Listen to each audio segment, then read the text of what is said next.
तलवारीच्या टोकावर ज्यांनी स्वराज्य खेचून आणले असे छत्रपती शिवाजी महाराज, आरक्षणाचे जनक छत्रपती शाहू महाराज, स्त्री शिक्षणाचे जनक महात्मा ज्योतिराव फुले, भारताच्या पहिल्या महिला शिक्षिका क्रांती ज्योती माता सावित्रीबाई फुले, राजमाता जिजाऊ, माता भीमाई, त्यागमूर्ती माता रमाबाई आंबेडकर,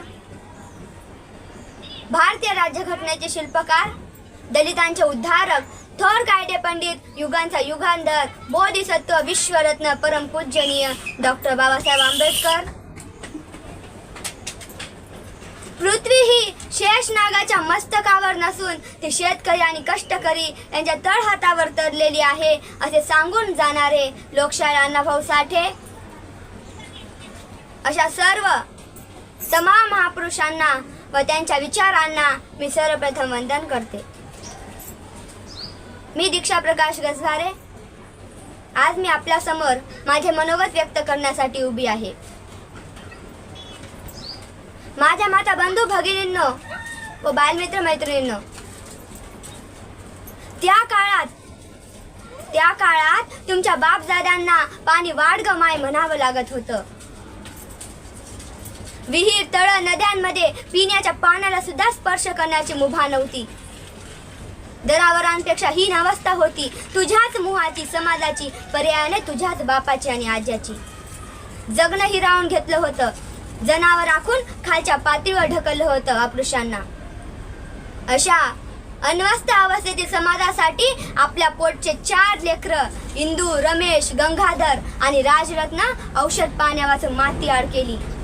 तरीही डॉक्टर बाबासाहेबांनी आणि माता रमाईने आपल्या पोटच्या गोळ्याची पर्वा केली नाही. लाखो करोडो अपृश्य लेकरांसाठी ते झटत राहिले, कष्ट घेत राहिले, खपत राहिले, झिजत राहिले. त्यांनी आपल्या आयुष्याचा घोळ पेटविला. त्याचा परिणाम असा झाला की अपृश्य समाजातील तू आज माणूस झाला. तुला ओळख मिळाली. तू प्राध्यापक झाला, डॉक्टर झाला, वकील झाला, पत्रकार झाला, अर्थतज्ञ झाला, विचारवंत झाला. तुला ओळख मिळाली, तुला नाव मिळालं. तुला माणूस म्हणून ओळख देणारा कोण? तुला माणूस म्हणून ओळख देणारा कोण? तर उत्तर आहे डॉक्टर बाबासाहेब आंबेडकर. उत्तर आहे भीमराव आणि रमाईचा त्याग. उत्तर आहे आंबेडकर कुटुंबांचं झिजणं. उत्तर आहे आंबेडकर दाम्पत्याची समर्पण वृत्ती. तुला ज्यांनी जगणं दिलं, माणूसपण दिलं, जगणं बहाल केलं, त्यांच्या प्रती, त्यांच्या कुटुंबाच्या प्रती, त्यांच्या वारसाप्रती तुझी खरीच जबाबदारी आहे का नाही? मित्रांनो, आज आम्ही बघतोय निवडणुका आल्या की आंबेडकरी विचारवंत. हा प्रश्नच आहे, ते विचारवंत आहेत का नाही ते. पत्रकार, लेखक, संपादक, नेते, अर्थतज्ञ असे स्वतःला म्हणून घेणारे शहाणपणाचे बोल बोलू लागले आहेत.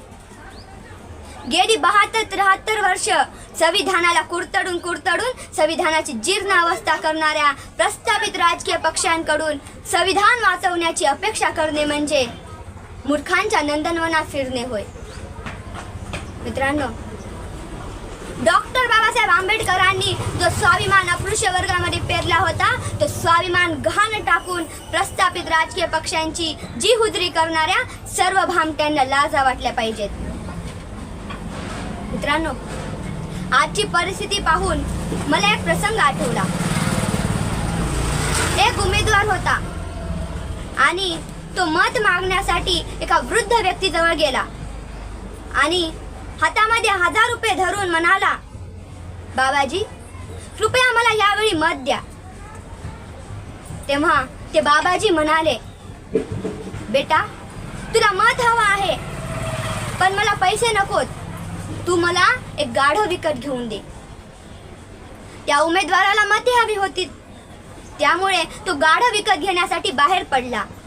परंतु 40,000पेक्षा कमी किमतीचे गाढव सापडले नाही, म्हणून तो परत आला आणि त्या बाबाजीला म्हणाला, मला वाजवी किमतीत गाढव सापडले नाही, त्यामुळे मी तुम्हाला गाढव विकत घेऊ शकत नाही, परंतु मी तुम्हाला 1000 रुपये देऊ शकतो.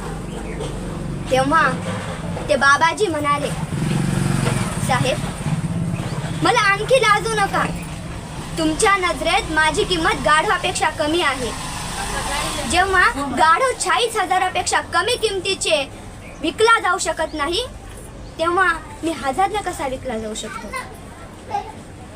मित्रांनो, तुम्ही आपला स्वतः स्वाभिमान गहाण टाकला, त्याचा सर्व समाजाला स्वाभिमान गहाण टाकायला शिकवता का? मित्रांनो, या सर्व विद्वानांना नेमक्या निवडणुका आल्या की कंठ फुटतो असे का? 5 वर्ष हे विद्वान कुठे असतात? यांचं राजकीय कर्तृत्व काय असतं? 2 निवडणुकांच्या मधल्या काळात हे विद्वान काय करीत असतात?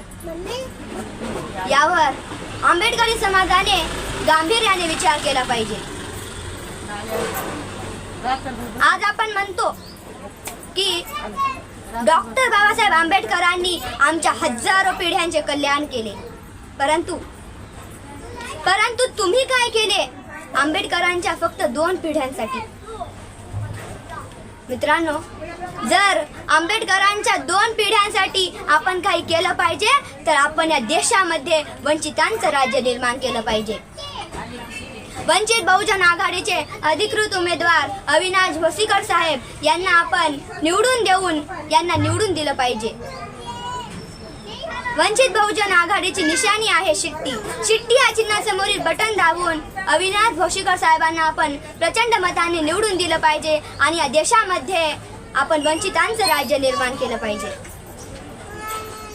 डॉक्टर बाबासाहेब आंबेडकरांनी दिवस रात्र कष्ट करून जे संविधान लिहिलं होतं, ते संविधान आज धोक्यात आहे. ते संविधान वाचवण्यासाठी, त्या संविधानाने आपल्याला दिलेल्या अधिकारांच्या रक्षणासाठी, हक्कांच्या रक्षणासाठी, संविधानाने दिलेल्या ओबीसी, एसटी आणि एसटी आरक्षणाच्या संरक्षणासाठी, वंचितांच्या, शोषितांच्या रक्षणासाठी, त्यांच्या हक्कांच्या रक्षणासाठी आपण वंचित बहुजन आघाडीचे अधिकृत उमेदवार अविनाश भोसीकर साहेबांना प्रचंड मतांनी विजयी केलं पाहिजे. मित्रांनो, मी फक्त एवढंच म्हणू इच्छिते, सूखे हुए पेड़ों से फल लेकर बताएंगे, सूखे हुए पेड़ों से फल लेकर बताएंगे, बंजर जमीन में भी फसल लेकर बताएंगे. सपना है भीम बच्चों का यारो, सपना है भीम बच्चों का यारो. इस देश की हुकूमत आज नहीं तो कल लेकर बताएंगे. इस देश की हुकूमत आज नहीं तो कल लेकर बताएंगे. आज नहीं तो कल लेकर बताएंगे. मित्रांनो, मी पुन्हा एकदा म्हणते, या देशामध्ये आपण निर्माण करूया वंचितांचं राज्य. वंचित बहुजन आघाडीचे अधिकृत उमेदवार अविनाश भोसीकर साहेबांना आपण प्रचंड मताने निवडून दिलं पाहिजे. तसेच वंचित बहुजन आघाडीचे अध्यक्ष ॲडव्होकेट श्रद्धेय बाळासाहेब आंबेडकर साहेबांना आपण निवडून दिलं पाहिजे. त्यांना संसदेमध्ये पाठवलं पाहिजे. तेव्हाच आपल्या संविधानाचं रक्षण होईल आणि आपल्या हक्काचं रक्षण होईल. त्याचबरोबर मित्रांनो, जे मनुवादी लोक आज आपल्या संविधानाला बदलण्याचे स्वप्न बघत आहेत, त्यांना मला सांगायचं आहे, विचारायचं आहे की समुंदर का पानी माप सके ऐसा कोई माप है क्या? समुंदर का पानी माप सके ऐसा कोई माप है क्या? आकाश की ऊंचाई माप सके ऐसा कोई माप है क्या? समुंदर का पानी माप सके ऐसा कोई माप है क्या? आकाश की ऊंचाई माप सके ऐसा कोई माप है क्या? और तू संविधान बदलने की बात करता है पगले, और तू संविधान बदलने की बात करता है पगले. नया संविधान लिखने के लिए डॉक्टर भीमराव रामजी आंबेडकर के जैसा कोई बाप है क्या? डॉक्टर भीमराव रामजी आंबेडकर के जैसा कोई बाप है क्या? कोई बाप है क्या? एवढंच सांगते आणि थांबते आणि पुन्हा एकदा म्हणते, या देशामध्ये आपण निर्माण करूया वंचितांचं राज्य. त्याचबरोबर वंचित बहुजन आघाडीचे अध्यक्ष ॲडव्होकेट श्रद्धेय बाळासाहेब आंबेडकर साहेबांना आपण प्रचंड मतांनी निवडून देऊन त्यांना आपण संसदेमध्ये पाठवलं पाहिजे. एवढंच बोलून थांबते. जय हिंद, जय भारत.